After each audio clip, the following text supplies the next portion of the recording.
इस वीडियो में मैं आप सबके लिए लाया हूँ क्लास 10th साइंस के सभी फार्मूलों को, जो बहुत ही बेसिक फार्मूला है, जो बोर्ड एग्जाम से लेकर के सभी कॉम्पिटिटिव एग्जाम में पूछे जाते हैं। तो चलिए देखते हैं कि कौन कौन से फार्मूले जो है साइंस के किताब में दे रखा है क्लास 10th की। तो सबसे पहले यहाँ पे जो फार्मूला दिया है इसको हम लोग जो है दर्पण वाले से ले लेते हैं। और इसमें जो दिया है F बराबर R/2, यह F बराबर R/2 जो है ये F यहाँ पे फोकस दूरी होता है दर्पण का, R वक्रता त्रिज्या होती है। तो इन दोनों के बीच जो संबंध होता है यहाँ पे फोकस दूरी वक्रता त्रिज्या की आधी होता है। ठीक है। दूसरा जो फार्मूला है इसको हम लोग दर्पण सूत्र के नाम से जानते हैं इस फार्मूले को। और ये जो फार्मूला है 1/F बराबर है 1/V प्लस 1/U। F क्या है? दर्पण की फोकस दूरी है। V क्या है? प्रतिबिंब दूरी है। और U क्या है? वस्तु दूरी है। हमें ध्यान रखना है यह फार्मूला बहुत ही महत्वपूर्ण है बोर्ड के लेवल से भी और अन्य भी किसी भी कॉम्पिटिटिव एग्जाम के लिए। अगला जो फार्मूला है इसमें M बराबर दिया है H'/H। ध्यान रखेंगे कि M यहाँ पर जो है प्रतिबिंब का रेखीय आवर्धन होता है और जो है H' जो है प्रतिबिंब की ऊंचाई है और H जो है वस्तु की ऊंचाई होता है। हमने भी बताया है भी क्या है? प्रतिबिंब दूरी और U वस्तु दूरी होता है। यहाँ पे ध्यान दें कि M बराबर कितना है? H'/H। और दूसरा फार्मूला यहीं पे लिखे हैं M बराबर माइनस में V/U, मतलब कि M बराबर माइनस में V/U। ये फार्मूला दर्पण के लिए है। दर्पण का रेखीय आवर्धन जब निकालना हो तो हम इस फार्मूले को यूज करेंगे, क्योंकि यही फार्मूला सेम टू सेम जो है लेंस में भी होता है, लेकिन वहाँ पे प्लस में होता है। चलिए नीचे देखते हैं। यहाँ पे जो फार्मूला दिया है ये लेंस सूत्र का फार्मूला है। इस फार्मूले को हम लोग लेंस सूत्र के फार्मूले के नाम से जानते हैं। यहाँ पे जो दिया है 1/F बराबर 1/V माइनस 1/U। यहाँ पर भी ध्यान रखना है कि जो F है फोकस दूरी ही होता है, लेकिन लेंस की फोकस दूरी होता है। और V जो है प्रतिबिंब दूरी होता है और U क्या होता है? वस्तु दूरी होता है। इस फार्मूले को हम लोग जो है लेंस सूत्र के नाम से जानते हैं।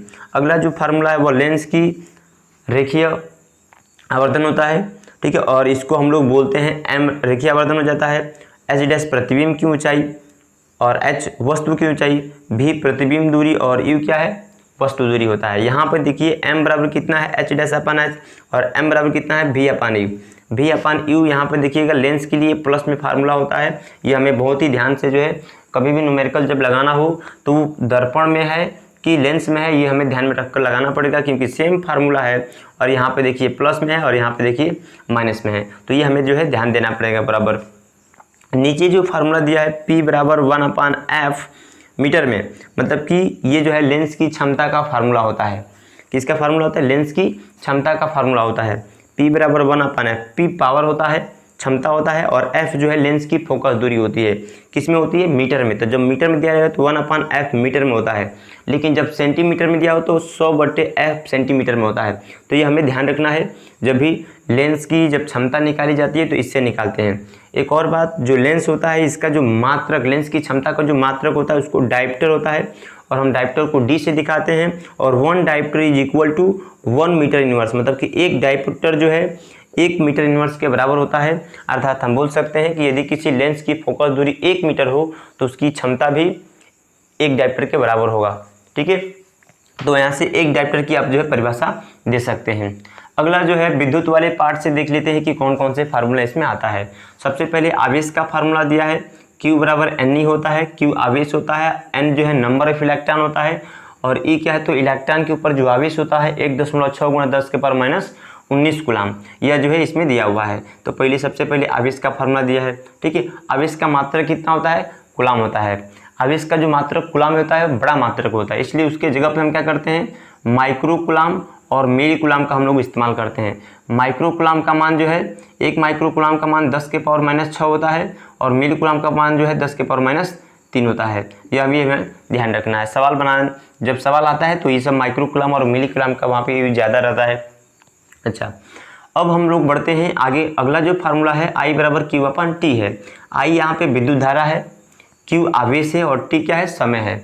आवेश में चालक तार में आवेश की प्रवाह दर को विद्युत धारा कहा जाता है। चालक तार में आवेश की प्रवाह दर को क्या कहते हैं? विद्युत धारा कहते हैं। और यहाँ पे देखिए Q बराबर Ne है, तो हम Q की जगह पे Ne भी लिख सकते हैं। तो Ne/T भी जो है ये फार्मूला हो सकता है। अच्छा, विद्युत धारा का एसआई मात्रक क्या होता है? तो विद्युत धारा का एसआई मात्रक एम्पियर होता है, जिसमें हम लोग जो है मिली एम्पियर और माइक्रो एम्पियर दोनों का यूज कर सकते हैं, और मिली माइक्रो इसके सामने भी हम लोग लगा सकते हैं। अच्छा, एक एम्पियर की परिभाषा अगर देना हो तो कैसे दे सकते हैं? एक एम्पियर किसे कहते हैं? तो हम ऐसे बोल सकते हैं कि यदि किसी चालक तार से 1 सेकंड में अगर 1 कूलम आवेश प्रवाहित हो तो चालक तार में प्रवाहित धारा 1 एम्पियर के बराबर होगा। कैसे बोलेंगे? यही फिर से एक बार देखिए कि यदि किसी चालक तार में 1 सेकंड में 1 कूलम आवेश प्रवाहित हो तो उस चालक तार के अंदर प्रवाहित धारा 1 एम्पियर के बराबर होगा। तो इस तरह से हम इसकी 1 एम्पियर की परिभाषा बोल सकते हैं, अर्थात 1 ampere is equal to 1 coulomb प्रति 1 सेकेंड। ठीक है, ये हो जाएगा। अगला हम लोग चलते हैं किसके बारे में? तो अगला जो फार्मूला दिया है ये V बराबर W/Q दिया है। V बराबर जो W/Q दिया है, V क्या है? ये विद्युत विभव होता है। W क्या है? कार्य होता है। और Q क्या होता है? आवेश होता है। V विद्युत विभव है, W कार्य है, और Q क्या है? आवेश है। अच्छा, ये फार्मूला हो जाता है। ठीक है, अब आपको ध्यान रखना है कि इसका मात्रक क्या होता है? तो इसका मात्रक होता है वोल्ट होता है। ठीक है, वोल्ट होता है, जिसको हम लोग V से प्रदर्शित करते हैं। ये अभी जो है मिली वोल्ट या माइक्रो वोल्ट में जो है आ सकता है, कई जगहों पे मिली वोल्ट का जो है ये भी इस्तेमाल किया जाता है। ठीक है, अच्छा, अगर कहें कि 1 वोल्ट की परिभाषा देनी हो, यहाँ पे आ जाते हैं। 1 वोल्ट की अगर परिभाषा देनी है तो हम कैसे दे सकते हैं? तो देखिए 1 वोल्ट बराबर हो जाएगा 1 जूल प्रति 1 कूलम। 1 जूल प्रति 1 कूलम मतलब कि हम कुछ ऐसे बोल सकते हैं कि यदि एकांक कूलम आवेश को अनंत से विद्युत क्षेत्र के किसी बिंदु तक लाने में किया गया कार्य 1 जूल हो तो उस बिंदु पर विद्युत विभव 1 वोल्ट के बराबर होगा। तो 1 वोल्ट की परिभाषा हम लोग ऐसे दे सकते हैं विद्युत विभव के लिए। ठीक है, 1 वोल्ट की परिभाषा। ठीक है, आगे बढ़ते हैं। ये है फार्मूला होता है विद्युत विभवांतर का। किसका फार्मूला होता है? विद्युत विभवांतर का। विद्युत विभवांतर क्या होता है? तो जैसे कि मान लीजिए ये यहाँ पे कोई स्रोत आवेश है। ठीक है, स्रोत आवेश है तो क्या करेगा? यह आवेश अपने चारों तरफ विद्युत क्षेत्र उत्पन्न करेगा, और विद्युत क्षेत्र उत्पन्न करेगा तो यहाँ पे एक बिंदु A है और यहाँ पे एक बिंदु B है। तो यहाँ पे विभव अलग होगा, यहाँ पे विभव अलग होगा, दोनों जगहों पे विभव क्या होगा? अलग अलग होगा। यहाँ पे मान लेते हैं विभव VB है, और यहाँ पे विभव कितना है? VA है। अगर हमें जो है एकांक कूलम आवेश को A से B तक लाने में, ध्यान से देखेंगे, एकांक आवेश को B से A तक लाने में हमें जितना कार्य करना पड़ता है वह कार्य का परिमाण जो है इस बिंदुओं के बीच विभवांतर के बराबर होता है। किसके बराबर होता है? विभवांतर के बराबर होता है। मतलब एकांक कूलम आवेश को बिंदु B से A तक लाने में जितना कार्य करना पड़ेगा वह कार्य का परिमाण जो है इन दोनों बिंदुओं के बीच विभवांतर के बराबर होता है। यदि मान लीजिए कि उसी तरह से अगर मान लिया जाए कि अगर हम लोग जो है Q कूलम आवेश को B से A तक लाते हैं, और उसको लाने के लिए जो है अगर W कार्य करना पड़ता है तो 1 कूलम के लिए कितना हो जाएगा? यहाँ पे Q कूलम है ना, W कार्य करना पड़ता है तो क्या कर देंगे? W में हम Q से भाग दे देंगे। तो यह किसके बराबर होगा? यह जो है इन दोनों बिंदुओं के बीच विभवांतर के बराबर होगा। VA माइनस VB के बराबर होगा। VA माइनस VB के बराबर होगा। तो यह जो फार्मूला है ये दो बिंदुओं के बीच विभवांतर का फार्मूला है। ये भी हमें ध्यान रखें, इसका भी मात्रक वोल्ट ही होता है, क्योंकि दोनों एक ही चीज़ है। ये विभव है, ये विद्युत विभवांतर है। अच्छा, अगला जो फार्मूला ये जो है V बराबर I/R, ध्यान रखना है कि ये बहुत ही महत्वपूर्ण फार्मूला है। ओम नियम का फार्मूला है। ठीक है, ये ओम नियम का फार्मूला होता है। ठीक है, V बराबर I/R, V विभव होता है, I धारा होता है, और R जो है याद रखना है प्रतिरोध होता है। क्या होता है? प्रतिरोध होता है। इसका मात्रक ओम होता है। कितना होता है? ओम होता है। तो ओम नियम का फार्मूला हो गया। अब जो है ध्यान रखिए यहाँ पे कि R बराबर ρL/A है। R बराबर ρL/A है। यहाँ पे R क्या है? प्रतिरोध है। रो क्या होता है? प्रतिरोधकता होता है, जिसका मात्रक ओम मीटर होता है। L चालक तार की लंबाई होता है, और A क्या होता है? क्षेत्रफल होता है। ठीक है, यहाँ पे मतलब चालक तार का प्रतिरोध किन किन कारकों पर निर्भर करता है उसके हिसाब से ये फार्मूला हमें मिलता है। तो चालक तार का जो प्रतिरोध होता है L पर निर्भर करता है और A पर निर्भर करता है। ठीक है, अच्छा, यहाँ पर रो का मान निकाल लिया गया है, तो A को यहाँ पे भी दिए तो रो बराबर हो जाएगा RA/L। ये भी फार्मूला है, तो इस पर भी हो जाते सवाल जो है आते हैं एग्जाम में। इसके आगे देखिए जो बहुत ही महत्वपूर्ण फार्मूला है परिपथ को सॉल्व करने के लिए, R बराबर दिया है R1 + R2 + R3। ये ध्यान रखना है कि श्रेणी क्रम का फार्मूला होता है। कौन सा फार्मूला? श्रेणी क्रम का फार्मूला होता है। यदि परिपथ में जो प्रतिरोधक जुड़े रहेंगे अगर वह श्रेणी क्रम में जुड़े हैं तो उन सबके लिए जो है ये फार्मूला जो है बहुत महत्वपूर्ण होता है। अच्छा, इसका अगला जो फार्मूला यहाँ पे देखेंगे, ये जो फार्मूला दिया है ये समांतर क्रम का फार्मूला है। 1/r बराबर दिया है 1/r1 plus 1/r2 plus 1/r3। ये प्रतिरोधकों के समांतर क्रम संयोजन का फार्मूला होता है। यदि परिपथ में जो प्रतिरोधक लगे हैं अगर वह समांतर क्रम में जुड़े रहेंगे तो उसके लिए इस फार्मूला का हम लोग इस्तेमाल करते हैं। अच्छा, उसके आगे देखेंगे यहाँ पे जो फार्मूला दिया हुआ है, यहाँ पे जो फार्मूला दिया H बराबर W, H का मतलब हीट हो गया, उष्मीय ऊर्जा हो गया, W मतलब विद्युत ऊर्जा हो गया, और W बराबर जो दिया है VI/T दिया है। मतलब कि किसी चालक तार में जब हम धारा प्रवाहित करते हैं तो उसके अंदर विद्युत ऊर्जा होता है, वह विद्युत ऊर्जा कितना होता है तो V बराबर I/T होता है। ठीक है, और ध्यान रखिएगा कि जब हम किसी चालक तार में धारा प्रवाहित करते हैं तो वह चालक तार जो होता है वह धीरे धीरे गर्म होने लगता है, जिसकी वजह से जो हमारी जो विद्युत ऊर्जा होती है वह धीरे धीरे क्या होती है, उष्मीय ऊर्जा में परिवर्तित होने लगती है।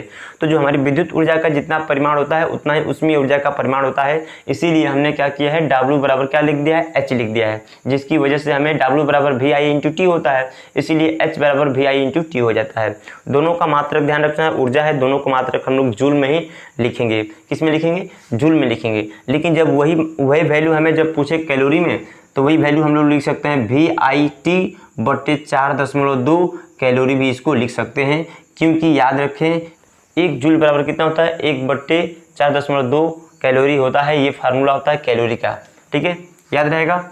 अच्छा, तो यहाँ पे चेंज कर दिया गया। उष्मा का मतलब ऊर्जा का मात्रक जूल भी होता है, और कैलोरी का जो उष्मा होता है उष्मीय ऊर्जा होता है उसका खासकर उसके लिए एक मात्रक का यूज किया जाता है, कैलोरी का इस्तेमाल करते हैं, जिसमें 1 जूल बराबर इतना होता है।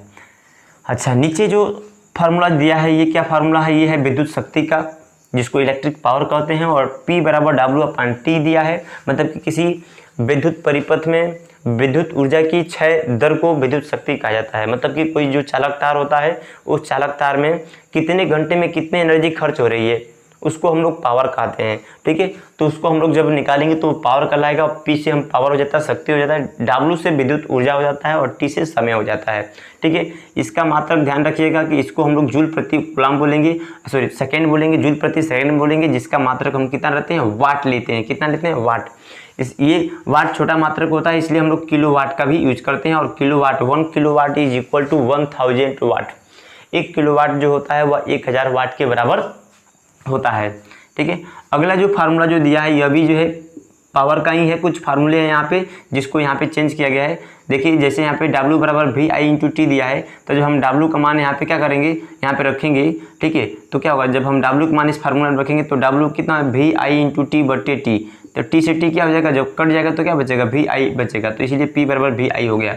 ठीक है, यहाँ पे देखिए P बराबर I/R लिखा गया, मतलब I² लिखा है। क्यों, क्योंकि हम लोग ओम नियम से जानते हैं कि V बराबर I/R भी होता है। तो जब क्या करेंगे, जब यहाँ पे हम लोग जो है V बराबर I रखेंगे, V बराबर I/R रखेंगे, तो जब V को हटा करके I/R रखेंगे तो कितना हो जाएगा, ये I पहले से तो I से गुणा करें तो I² हो जाएगा।